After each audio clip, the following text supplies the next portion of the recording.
बार bending schedule basically जो reinforcement आपकी होती है आपका कंक्रीट वर्क के लिए, स्टील को निकालने के लिए, लेंथ ऑफ बार कितनी है, बेंड ऑफ बार कितने एंगल पे है, बेंड की लेंथ कितनी देनी है, सारी चीजें निकाल के देना, हुक कैसा प्रोवाइड करना है, बार बेंडिंग शेड्यूल का हमारा काम होता है। It represents the calculation of quantity of steel which is used for RCC work, जो हमारा आरसीसी वर्क के लिए यूज होता है। दूसरा हमारा पॉइंट है बार बेंडिंग शेड्यूल एक लिस्ट बना के देता है बार्स की, किसके लिए, for a given RCC structure and is present in tabular form. हमारा बेसिकली जब हम लोग एस्टिमेशन बिलिंग करवाते हैं तो बिलिंग के लिए काम आता है। ये टेबल के अंदर क्या क्या रहता है, सारे पार्टिकल्स ऑफ बार्स रहते हैं, like diameter, shape of bending, length of each bend, straight portion, angle of bending, total length, सभी चीजें, number of each type of बार आपका निकाल के देता है। ये इंफॉर्मेशन हमारी किस में काम आती है, type of steel work, estimating the quantity of total steel work, total steel work निकालने के काम आता है। एक मेसन, एक मजदूर, एक स्किल्ड लेबर एक दिन में बाइंडिंग एंड बेंडिंग, बाइंड करना और बेंड करवाना, एक दिन में कितने सरिया को बाइंडिंग और बेंडिंग करवा सकता है, 375 किलोग्राम को बाइंडिंग और बेंडिंग करवा सकता है। आइएगा डिफरेंट टाइप के हम लोग हुक्स पढ़ते हैं। पहला हमारा है स्टैंडर्ड हुक, कुछ इस प्रकार का, 4 times of dia straight portion रहता है, 4 times of dia straight portion रहता है, और ये आपका पोर्शन जो है, दिस पोर्शन जो मैंने अभी हैचिंग किया है, ये पोर्शन आपका कितना रहता है जी, 8 टाइम्स ऑफ डायमीटर। तो यहां पर टोटल हमारी बैंड की जो लेंथ रहती है, हुक की जो लेंथ रहती है वो कितनी रहती है बेटा, that is 16 times of dia. कुछ इस प्रकार के बैंड होते हैं, लाइकवाइज इस प्रकार का, अगर हमारा ये बैंड है तो स्ट्रेट लेंथ 4-5 एंड आपकी एंगुलर लेंथ 5-5, तो इधर भी 9-5 हो गया, इधर भी 9-5 हो गया। तो यहां पर अगर मैं इसमें टोटल लेंथ की बात करता हूं, टोटल लेंथ की अगर मैं बात करता हूं तो यहां से यहां तक कैपिटल एल इक्वल्स टू छोटा एल, छोटा एल कहां से शुरू होगा, ये वाला, this one is small L plus 9-5 इधर से और 9-5 इधर से, that is 18 times of a diameter आपका हो जाता है। 9-5 उधर से और 9-5 इधर से, 18 टाइम्स ऑफ डायमीटर हो जाता है। तो टोटल लेंथ ऑफ बार इस पार्टिकुलर केस में L plus 9-5 plus 9-5 that is L plus 18-5 हो जाता है ना। जनरल केस में जो आपकी सर्कुलर लेंथ है दैट इज पाई d/4, आपका एक सरकमफ्रेंस का चौथा हिस्सा होता है ना। तो डाया जो डिस्टेंस है वो हमारा बेसिकली कितना है, 4-5 है, तो वैल्यू आ गई पाई इंटू 5 है ना। एक्स्ट्रा 50% दिया जाता है, pi into 5 into 1.5 that's equals to 4.75, तो नियरली इक्वल्स टू हमारा आंसर आ जाता है that is 5 times of a diameter. तो हमारा आंसर कितना आ जाता है, 5 times of a diameter. Bent up bars 45 degree का एंगल, कुछ इस प्रकार के केस में, तो इस प्रकार के केस में बेंट अप बार्स ये 45 डिग्री है, तो ये हमारी बेसिकली बेंट अप बार्स होती हैं। तो यहां पर हमारी जो टोटल लेंथ है, देखिएगा ये वैल्यू हमारी है √2d और ये वैल्यू हमारी d, तो नेट वैल्यू हमारी बच गई √2d minus d gives me the value of 0.42d, gives me the value of 0.42d। तो यहां पर अगर मैं टोटल लेंथ की बात करता हूं, अगर मैं टोटल लेंथ की बात करता हूं तो L इक्वल्स टू छोटा l plus 0.42d plus 0.42d, दोनों तरफ कर दिया मैंने बेंट अप की लोकेशन पर। तो जनरल केस में बेंट अप की लोकेशन पर 0.84d जोड़ा जाता है और स्टैंडर्ड हुक के केस में 9-5 एक हुक के लिए जोड़ा जाता है। तो अगर दो हुक हैं तो 18.5 जोड़ा जाएगा, और इस केस में हमारा बेसिकली 0.84D जोड़ा जाता है। इस केस में हमारा 0.84D जोड़ा जाता है। लेंथ ऑफ बैंड हमारा आ गया, तो इस पर्टिकुलर केस में टोटल लेंथ ऑफ बार हमारी आ गई L is equal to small l plus 0.84D। तो जनरल केस में अगर मैं 0.84D की बात करूं तो यहां पर हमारा बैंड की बात है, और यहीं पर अगर मैं 18 टाइम्स ऑफ डाया अगर जोड़ूं तो यहां पर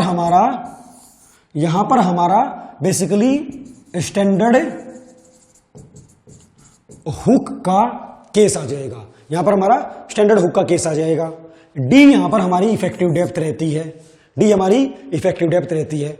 45 डिग्री के बैंड के लिए एड 0.42D और स्टैंडर्ड हुक के लिए एड 9.5, यह आपको याद रखना है। तो अगर मैं आगे की बात करता हूं, इस केस में टोटल लेंथ हमारी यहां से और यहां तक रहेगी, तो इस केस में total length equals to small l ये है, small l plus 0.84D plus 18 times of dia 9595, और ये हमारा वैल्यू आ जाएगा। तो L is equal to small l plus 0.84D plus 95 plus 95 gives me the value of L plus 0.84D in plus आपका 18 times of diameter. Next हमारा है, अगर मेरा कुछ इस प्रकार का केस हो, अगर हमारा कुछ इस प्रकार का केस हो कि सिंगल टाइम्स में आपका हुक दे रखा है, इस प्रकार के केस में, तो ये हमारा छोटा l है यहां तक, तो ये वैल्यू, तो यहां पर l प्लस छोटा l plus 9595 that is 18.5 plus 0.42D, तो यहां पर small l equals to l plus 0.42D plus 18 times of diameter, 18 times of diameter. Okay, तो जनरल कंडीशंस में अगर मैं स्टीरअप्स की बात करता हूं, स्टीरअप्स के केस में जो हमारा डेवलपमेंट लेंथ होता है that is 5 sigma ST divided by 4 tau BD, ये किस फार्मूला में, वर्किंग स्ट्रेस मेथड के अंदर, और यहां पर हमारा 5 into 0.87 FY divided by 4 tau BD, ये किस में, लिमिटेड स्टेट्स मेथड के अंदर होता है LD का वैल्यू। तो जनरल केस में यहां पर अगर मैं टोटल लेंथ L निकालता हूं, B, तो 2 times of A plus B कर दीजिए, है ना। अब और क्या इसमें प्लस करना पड़ेगा, और हम लोगों को इसमें प्लस करना पड़ेगा बेसिकली, देखिएगा ध्यान से, हाँ जी, प्लस जितना भी लेग्ड आपका शियर होता है, जैसे कि मोस्ट ऑफ द केसेस में 2 लेग्ड स्टीरअप्स होती हैं, मोस्ट ऑफ द केसेस में 2 लेग्ड स्टीरअप्स होती हैं, तो 2 लेग्ड स्टीरअप्स के लिए 2 टाइम्स ऑफ जो हमारा ये हुक है, ये हमारा हुक कितना प्रोवाइड किया जाता है, 12 टाइम्स ऑफ डाया। तो जनरल केस में 2 into A plus B plus 24 times of dia रहता है। अगर A और B दोनों बराबर हो जाते हैं, अगर हमारा A एंड B बराबर हो जाते हैं, तो L की value 4A plus 24 times of dia आपका आ जाता है, 4 टाइम्स ऑफ डाया आ जाता है। ये हमारी मेन रीइंफोर्समेंट है, ये हमारी क्या है, मेन रीइंफोर्समेंट, मेन रीइंफोर्समेंट, और ये हमारी क्या है, स्टीरअप्स हैं, रिंग्स हैं, शियर रीइंफोर्समेंट को रजिस्ट करवाने के लिए। तो जनरल कंडीशंस में स्टीरअप्स एंड ट्रांसवर्स रीइंफोर्समेंट में L equals to 2 into A plus B plus 12 2AB plus 24 pi, दोनों अगर बराबर हो जाते तो L equals to 4A plus 24 phi is the diameter of reinforcement, dia of reinforcement in mm के अंदर आप डायमीटर ऑफ रीइंफोर्समेंट प्रोवाइड करवा दीजिए, काम निकल गया। ओके, नेक्स्ट हमारा क्वेश्चन है, a beam consists of 4 bars of 20 mm diameter along tension side provided 45 degree bend to resist the shear. For anchorage standard hooks are provided along both the sides. वो कुछ इस प्रकार का case बोल रहा है, कुछ इस प्रकार का केस बोल रहा है। इधर हमारा 9.5, इधर हमारा 9.5, ये हमारा 4.2D और ये हमारा 4.2D, ये हमारी लेंथ L, और इसमें हमारी उसने जो डेप्थ दी वो कितनी दी भाई, 450 mm दे दिया। ओवरऑल लेंथ L हम निकाल लेते हैं, ओवरऑल लेंथ L हम निकाल लेंगे। तो L इक्वल्स टू छोटा L जो कि उसने दे रखा है हमारा 5 मीटर, जो कि उसने दे रखा हमारा 5 मीटर है ना।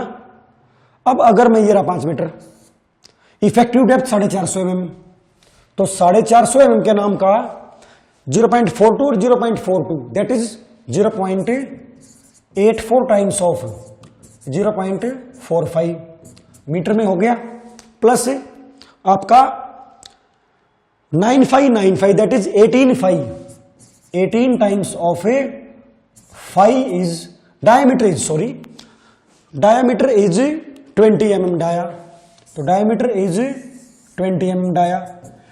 तो इसको कन्वर्ट करना पड़ेगा, इसको कन्वर्ट करना पड़ेगा 10⁻³ में, मीटर में कन्वर्ट हो जाएगा।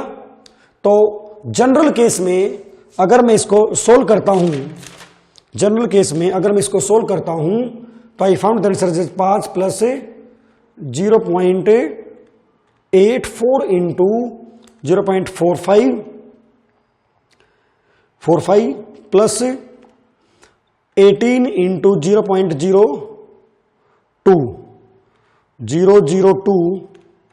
gives me the value of 5.73 metre, gives me the value of 5.73 metre. L आ गया quantity of steel used equals to, देखिएगा भाई लेंथ जो यूज होनी है वो 4 बार यूज है, 4 बार से 20 डाया का, तो बार का वेट कितना होता है, dia square divided by 162, dia square divided by 162। जब हम लोग इसके अंदर डाया mm में पुट करते हैं तब वेट हमारा किलोग्राम में निकल के आता पर मीटर, और लेंथ कितनी है 5 मीटर, तो किलोग्राम पर मीटर ये निकल के आया, और लेंथ के नाम का हमने मीटर और मल्टीप्लाई कर दिया, तो हमारी वैल्यू क्या आ गई 4 into dia square, 4 into dia कितना है 20 into 20 divide by 162 into 5 gives me the value of gives me the length is 5.73, length is 573, तो its value is 56.66 kilogram. Length हमारी कितनी हो गई है 5.73, तो 56.66 किलोग्राम।